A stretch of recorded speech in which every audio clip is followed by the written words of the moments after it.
मित्रों, मैं आपके चैनल के माध्यम से अलवर ग्रामीण की जनता को भी बताना चाहता हूं, आपको बताना चाहता हूं और जो विरोधी जो नेता हैं इस तरह की जो अफवाह फैलाते हैं उनको भी बताना चाहता हूं।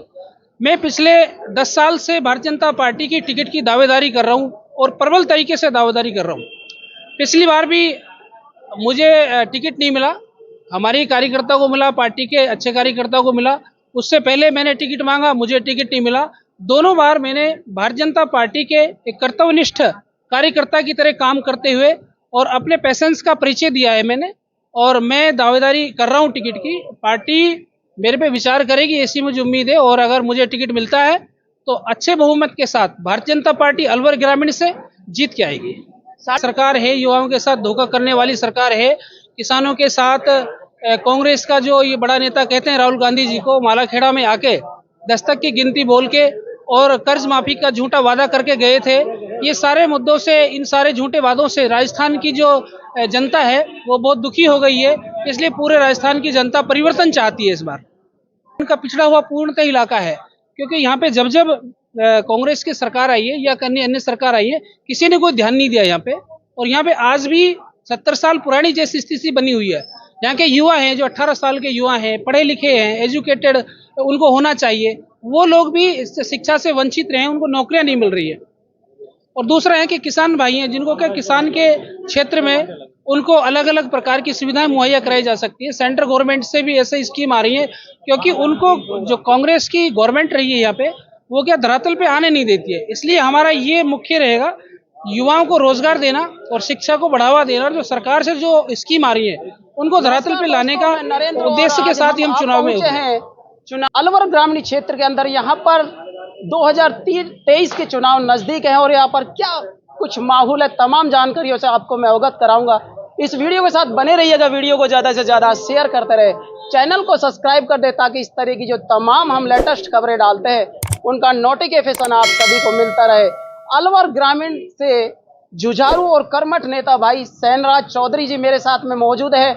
हम तमाम सुर्खियों से आपको अवगत कराएंगे कि क्या कारण है कि भाई इस जगह से इनका चुनाव लड़ने का, तमाम मैं आपको जानकारी दूंगा। सर नमस्कार। नमस्कार भाई साहब, और आपके चैनल के माध्यम से मैं अलवर ग्रामीण की जनता को भी हाथ जोड़ के नमस्ते करना चाहूँगा। और सबका मैं जो हमारी परिवर्तन की यात्रा है, हमारे ग्रामीणों ने, हमारे पदाधिकारियों ने, हमारे युवा साथियों ने, महिलाओं ने, किसान वर्ग सभी ने जो बढ़ चढ़ के हिस्सा लिया है, अपना महत्वपूर्ण समय निकाला है, उसके लिए सभी का मैं अभिनंदन भी करना चाहूँगा, स्वागत भी करना चाहूँगा और धन्यवाद भी देना चाहूँगा। जो ये परिवर्तन की यात्रा बीजेपी की तरफ से निकाली जा रही है और आप भी इस चुनावी मैदान में हैं, तो क्या लगता है आपको, क्या रणनीति बनाई है चुनाव लड़ने की आप?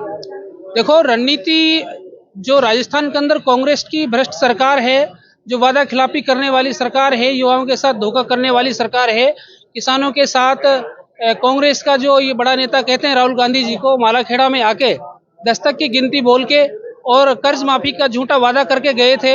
ये सारे मुद्दों से, इन सारे झूठे वादों से राजस्थान की जो जनता है वो बहुत दुखी हो गई है। इसलिए पूरे राजस्थान की जनता परिवर्तन चाहती है इस बार।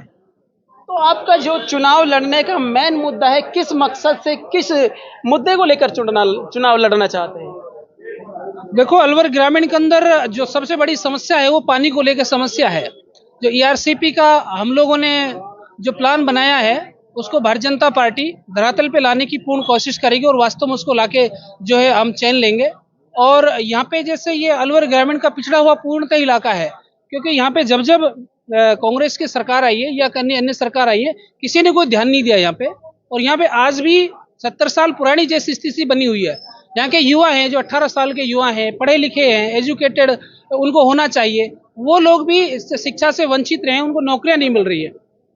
और दूसरा है कि किसान भाई हैं जिनको क्या किसान के क्षेत्र में उनको अलग अलग प्रकार की सुविधाएं मुहैया कराई जा सकती है। सेंट्रल गवर्नमेंट से भी ऐसे स्कीम आ रही है, क्योंकि उनको जो कांग्रेस की गवर्नमेंट रही है यहाँ पे वो क्या धरातल पे आने नहीं देती है। इसलिए हमारा ये मुख्य रहेगा युवाओं को रोजगार देना और शिक्षा को बढ़ावा देना, और जो सरकार से जो स्कीम आ रही है उनको धरातल पे लाने का उद्देश्य के साथ ही हम चुनाव में उतरे।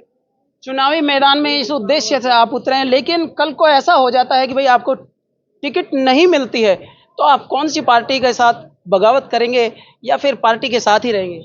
देखिए मित्रों, मैं आपके चैनल के माध्यम से अलवर ग्रामीण की जनता को भी बताना चाहता हूं, आपको बताना चाहता हूं, और जो विरोधी जो नेता हैं इस तरह की जो अफवाह फैलाते हैं उनको भी बताना चाहता हूं। मैं पिछले 10 साल से भारतीय जनता पार्टी की टिकट की दावेदारी कर रहा हूं और प्रबल तरीके से दावेदारी कर रहा हूं। पिछली बार भी मुझे टिकट नहीं मिला, हमारे कार्यकर्ता को मिला, पार्टी के अच्छे कार्यकर्ताओं को मिला। उससे पहले मैंने टिकट मांगा, मुझे टिकट नहीं मिला।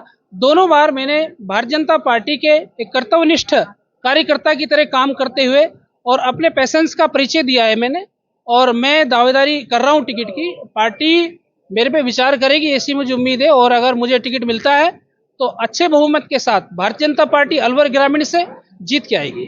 4.5 साल का वक्त हो गया और आगामी 3 महीनों के बाद राजस्थान विधानसभा के चुनाव मौजूद है, तो आप क्या कहना चाहेंगे, किस नजरिए से देखते हैं आप 4.5 साल का जो कार्य हुआ है? देखो, पूरे राजस्थान की जनता ये सब देख रही है, क्योंकि कांग्रेस किसी भी वादे पे खरा नहीं उतरी है। चाहे वो पेपर लीक का मामला हो, चाहे वे किसानों से कर्ज माफी का वादा खिलाफी का मामला हो, या महिलाओं के सुरक्षा की बात हो, चाहे ईआरसीपी का मैटर हो, किसी भी मुद्दे के ऊपर राजस्थान की जो कांग्रेस की सरकार है वो खरा नहीं उतरी है। तो यहाँ पर देखिएगा, सैनराज चौधरी जी का कहना यह है कि भाई मैं इन मुद्दों पे चुनाव लड़ना चाहता हूँ। मेरे साथ में तमाम यहाँ पर और बंधु मौजूद हैं, हम उनसे भी जानना चाहेंगे कि वो क्या कहना चाहते हैं वर्तमान सरकार के बारे में। सर नमस्कार। नमस्ते जी। क्या कहना चाहेंगे आप वर्तमान सरकार के बारे में?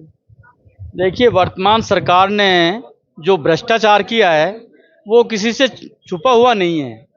चाहे हमारे जो तैयारी करने वाले जो परीक्षार्थी हैं, वो गरीब परिवारों से लोग जयपुर में बड़े बड़े शहरों में जाके तैयारी करते हैं, खून पसीने की कमाई मजदूरी करके, रिक्शा चला के, कमठे पे काम करके, माँ बाप जो है उनके पैसे इकट्ठे करके उनकी पढ़ाई के लिए भेजते हैं, और जब परीक्षा देने जाते हैं, पेपर आउट हो जाता है तो उनकी क्या स्थिति होती है आप सहज अनुमान लगा लीजिए। 17 परीक्षाएं हुई हैं, 17 के 17 पेपर जो है आउट हुए हैं। तो ये खुला खेल चल रहा है जो है इस तरह का। कभी आज से पहले इस तरह की कार्रवाई, आरपीएससी का चेयरमैन जो है रंगे हाथ पकड़ा जाता है, अलवर का कलेक्टर रंगे हाथ पकड़ा जाता है, अलवर का नगर परिषद की जो है अध्यक्ष रंगे हाथ पकड़ी जाती है, नेता प्रतिपक्ष रंगे हाथ पकड़ा जाता है। रोज भ्रष्टाचार ट्रैप हो रहे हैं, कोई कार्रवाई नहीं हो रही उनकी। ये सरकार आखिर क्या करेगी? तो आप क्या मानते हैं कि जो ये परिवर्तन यात्रा आ रही है, इससे परिवर्तन होगा? निश्चित रूप से जनमानस तैयार हो गया है, जनता का मानस तैयार हो गया है, और इस सरकार को उखाड़ फेंकने का जनता ने मानस बना लिया है, क्योंकि सब तरह से दाप गए हैं। मेवात क्षेत्र में देख लीजिए, इतने अत्याचार हुए हैं। यहाँ हमारे 12 बड़कोल में जो है मर्डर हुआ, उनके नामजद जो है आरोपी एफआईआर दर्ज कराई, उसको दबा दिया गया। मेवाती भाई तो कहते हैं कि भाई बीजेपी वाले भड़काते हैं ये। नहीं, मेवाती देखिए, जिस समाज के लोग ज्यादा हैं और उनके बीच में यदि एक दो परिवार हिंदुओं के बीच में मेवाती रहता है तो आराम से अपना जीवन यापन करता है। लेकिन जहां हिंदू समाज या सनातनी समाज मेवातियों के बीच में है तो उसका जीना मुश्किल हो जाता है। उसकी बहन बेटियों के साथ जो व्यभिचार होता है, उनका रास्ता चलना। अभी घटना देखी आप लखनऊ में, स्कूल से आती हुई 2 बालिकाओं की दुपट्टा खींच के पटक दिया और मोटरसाइकिल पीछे चढ़ा दी, उनकी हत्या हो गई।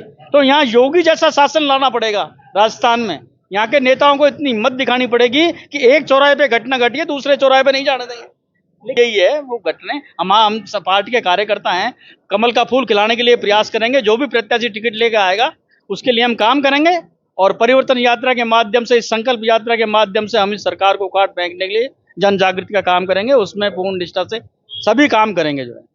मेरे साथ में और भी बंधु यहाँ पर मौजूद हैं, हम उनसे भी जानना चाहेंगे कि 4.5 साल का वक्त हो गया, आप किस नजरिए से देखते हैं इस सरकार को? सर नमस्कार। मैं देशराज वर्मा, भारतीय जनता पार्टी के जिला का उपाध्यक्ष हूँ। आपका क्वेश्चन है कि 4.5 साल के नज़रिए से देख रहे हैं। अभी मेरे से पूर्व हमारे प्रत्याशी जो टिकट मांग रहे हैं वो, और हमारे SC ST मोर्चा के जिलाध्यक्ष जी ने बताया कि राजस्थान में जितना अत्याचार महिलाओं पे, दलितों पे और युवाओं की बेरोजगारी के साथ खिलवाड़ हो रहा है, एग्जाम का उदाहरण दिया। और सबसे बड़ी बात ये देखिए कि कब एग्जाम होगा और उसका कब आउट होगा ये भी नहीं पता। और आज एक नई घटना आपको बता देता हूँ कि सेक्रेटेरिएट अंदर एक राजस्थान का बहुत सुरक्षित जगह है, वहाँ आप अलमारी के अंदर 5 किलो सोना, आप किसी अधिकारी के अलमारी से 5 किलो सोना निकल रहा है। इससे भ्रष्ट क्या होगी? और केंद्र सरकार का जब पानी के लिए पैसा दिया हमने, अभी टेंडर का कल टेंडर खुला, उस टेंडर का देखा कि उस टेंडर में हजारों करोड़ का घपला। तो ये सारा घपला सरकार है, और ये घपला सरकार के खिलाफ राजस्थान के भारतीय जनता पार्टी के शीर्ष नेतृत्व ने ये तय किया कि जनता के साथ, जनता के द्वारा हम इस आवाज को उठाएंगे। आने वाले समय में भारतीय जनता पार्टी की सरकार बनेगी, ये तय मान लीजिए। और यहाँ जो आप यहाँ बैठे हैं भर्तरी धाम में, तपोभूमि है अलवर जिले की, यहाँ अलवर ग्रामीण के सभी मंडल अध्यक्ष और जिला के पदाधिकारी यहाँ बैठे हैं, पूर्व प्रत्याशी जी बैठे हैं। ये सब तय कर रखा है कि आने वाले समय में भारतीय जनता पार्टी की सरकार बनाने के लिए कमर कस ली है। पूरे जिले में 11 की 11 विधानसभाओं में हम जीत के आएंगे, सरकार हमारी बनेगी। तो आज की वीडियो में बस इतना ही। हम आपको नेक्स्ट वीडियो में दोबारा मिलेंगे। तब तक के लिए आप स्वस्थ रहिएगा, मस्त रहिएगा, मुस्कुराते रहिए।